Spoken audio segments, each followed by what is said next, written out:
that'll purposely start fires in order to catch its prey. Black kites will gather around a savanna fire and grab burning sticks and twigs and then carry and airdrop them to a different area so it burns as well. These firehawks do this because the flames cause animals like lizards and small rodents to panic as their home becomes an ashtray, and the moment they try to run is when this arson tweety snatches it. And apparently these birds have been on demon time for a minute, because in 1963 there were reports of them stealing brands from indigenous cooking fires and then dropping them on grass almost half a mile away. Their reputation was so bad that farmers used to murk them on site out of fear that their nonsense would get their livestock barbecued. And even though setting a neighborhood on fire for a Happy Meal is kind of a dick move, these birds are still protected by law. But this act of malicious intent makes them the only animals that cause fires. On purpose. These buck-toothed... Shalom. All praises, honor, and glory unto Yahweh, Ba'asham, Yahweh, Ba'asham, Rachak, Wadash. Double honors to the elders and the apostles of Great Millstone who rule well, pushing his 100% truth of the gospel, looking up and sealing the elect of the nation of Israel through the spirit and power of Yahweh, Ba'asham, Yahweh. And salutations to all you sincere Achimat that are pushing this gospel in all righteousness and in all sincerity, risking your lives and your freedom to do so. Alright, I'm just going to go right into it. Let me get the precepts real quick. Ecclesiastes 3, verse 11, and it reads, He hath made everything beautiful in his time. Also he hath set the world in their hearts, so that no man can find out the work that the Most High maketh from the beginning to the end. And that's right, because we always talk about how all of creation, everything that the Most High created has a purpose. There's a reason for it to be. There's a reason why it is created. And this black kite, the Australian black kite, and let me just first and foremost say that like its name suggests, and even if you watch the video you will hear it, that it only lives in Australia. It only exists in Australia, so there's no other place or region where it is. But basically basically it's carrying burning twigs and starting forest fire is actually being done for a reason, for a purpose, because most people don't because contrary to the popular belief or the thing that most people would think, forest fires aren't all bad, because it's not like because it reminds me of this saying as well, that fire is a good servant but a bad master. If you've ever heard that saying before. And forest fires aren't all bad because they're actually beneficial to the environment. All right, and what I wanted to do, I wanted to look for an article that would actually speak on that, how forest fires are beneficial. So let me just read a little bit of this. And it's read, it is often thought that the Oregon forest fires are a major hazard to the local environment. However, only in the last 100 years or so has a fire in the forest been thought to be a negative. Though fire can be a destructive force, it can also be a catalyst necessary for necessary change. So even though it seems counterintuitive, forest fires can actually benefit the atmosphere in several ways. And that's right, because forest fires, they clear out a lot of the land. It's actually being done to control the population of the trees. Actually being done to control the population of trees in the environment. Alright, because these densely packed forests that you see, a good example would be the Amazon rainforest, where all the big trees absorb all the light from the sun, and these small trees that are left under those big trees, they wither away and die, and they leave a lot of their dead leaves and dead branches dried up on the ground, which is basically the fuel for the fire. Alright, those things have to be taken. This is the method that the Most High uses this is one of the methods in which the Most High uses in order to clean the earth, because we know what this. We always say here in this thing that fire is a great cleanser. But anyway, let's keep on going on. When Oregon forest fires burn, they can actually help revitalize the watershed in a variety of ways. This includes renewal of soil chemistry, increasing food sources for fish, replenishment of stream-side vegetation, recycling of nutrients, and fire-adapted plants being dispersed. In addition, a stand burning can cause a patchwork mosaic on the landscape of younger forest patches, which ultimately means fewer future forest fires. Without this happening, future wildfires could become so large so as to be out of control. And that's right, because and majority of these fires are actually being started artificially. Right, they're not, it's not like they're natural or anything, but the natural forest fires are being done in order to prevent a larger scale forest fires. Alright, because these things that happen, and we talk when it started coming, when it was prominent in like 2020, forest fires everywhere in Australia, even in the state of California. Brothers were doing videos on this. I did a few videos on it. There were even precepts that were going into future forest fires. But it's not no these forest fires, they aren't just they don't just happen just because there is a reason for it, alright? And that reason is for what? For the sake of agriculture, for the sake of the ecosystem, right? In order to in order to better, in order to benefit the environment, because a huge network of trees, these the trees densely packed together in a forest isn't good for the environment. Sucks out all the nutrients from the ground first and foremost.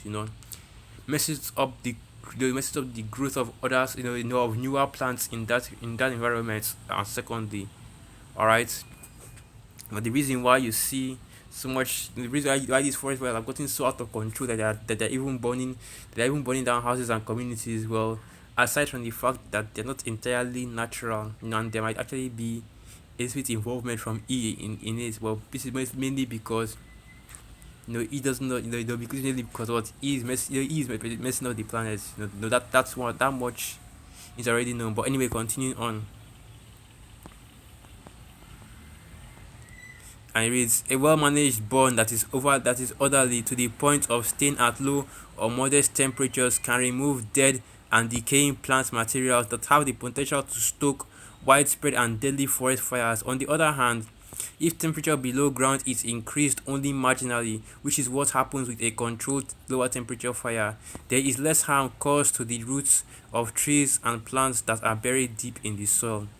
That's basically the most I did when he what the most I did when he created that black kites, alright, because from carrying fires from one place to another, and the way the video made it seem as though that creature could start a major forest fire just from doing that. But you have to remember that the main reason why this forest fire usually gets out of hand is because of resource mismanagement, alright. Because this is what they do. They make a portion of the land, and they make a portion of a land, a what they call it again, I believe they call it a national reserve or something like that. And then they densely and they pack it densely with different trees. The basically turn it into a forest filled with trees, and this is what makes these fires get even more and more out of control. Because there's a certain because there's and it's like I don't really know how to explain this, but there's a certain amount of there's supposed to be a certain amount of trees and tree growth in a what's it called, past in a certain area per square kilometer. I don't really know the exact details, alright, but it's supposed to be a certain amount of tree growth, and if it gets too much, when these forest fires hit the place, it becomes out of control. Right, but that's one of the benefits of the forest fire, to control to control overgrowth of these trees. All right, to control overgrowth in the environment. And this is this is all part of the how Bashir Yawashai's masterful ground creation. Because once again, like I said, he created the bed, and he created a bed that he created a bed that could burn or cause forest fires and burn out the excessive trees in the environment. Alright, now let me continue reading.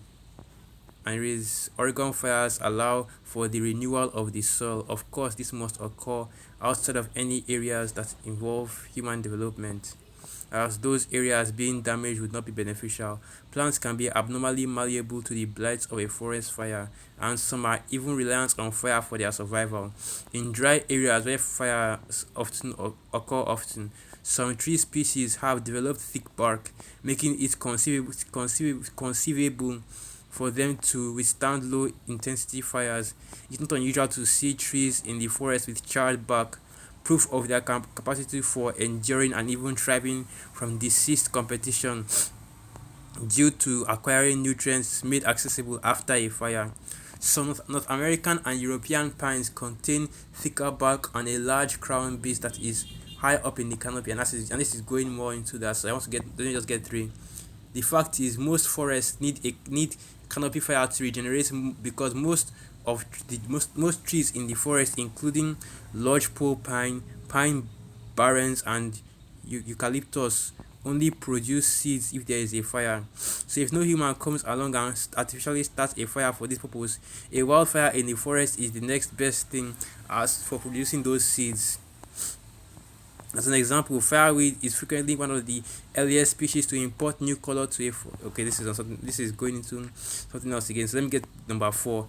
Intermittent burning increases biodiversity by inducing environmental changes that result in the boosting of plant and animal communities that are adapted to fire. Alright, so number five. Okay. So that's basically it. There are actually benefits to these forest fires that you see, but it's not on the scale in which they are. But a normal forest fire isn't supposed to be on the scale in which we have been seeing happening in Australia and California and the like. That's mainly because once again, Esau is putting his hand and making these things actually worse, than it already is. Putting hand into these fires and making them, I'm making them burn worse than they are supposed to.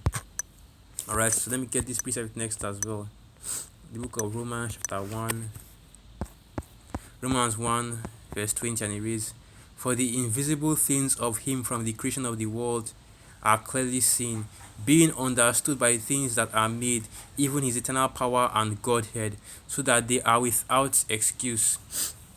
And the reason why I brought this out is because, when you hear about creatures like this, that use burning twigs to start forest fires in order to hunt. You're supposed to see, that's all praises to Yahweh Hashem Yahweh. You're supposed to see the glory of the Most High, especially through His creation, because that is one of the easiest ways to see the power of Yahweh Hashem Yahweh, through His creation, through His acts, through what happens on the earth, right? Through what you see going on the earth, and when you see this creature that the Most High created, and you see the work that it does on the earth, by using, or rather by starting these forest fires in order to in order to by starting these forest fires in order to hunt, and you see the benefits that it has on the environment, not just for the plant life but the animal life as well. This is, you see that's everything that is on the planet, everything that is on the earth, it has a purpose, and this is one of the and that is what the Most High had made that bed for. All right. So I'm not really going to go into much else. Just let me end it right here. So with that, let's give all praises, honor, and glory unto Yahweh, Ba'asham Yahweh, Ba'asham Racha Kwadash, Wa Abad Babal, and through the spirit of your Akemayu Akwat were edified. Shalom.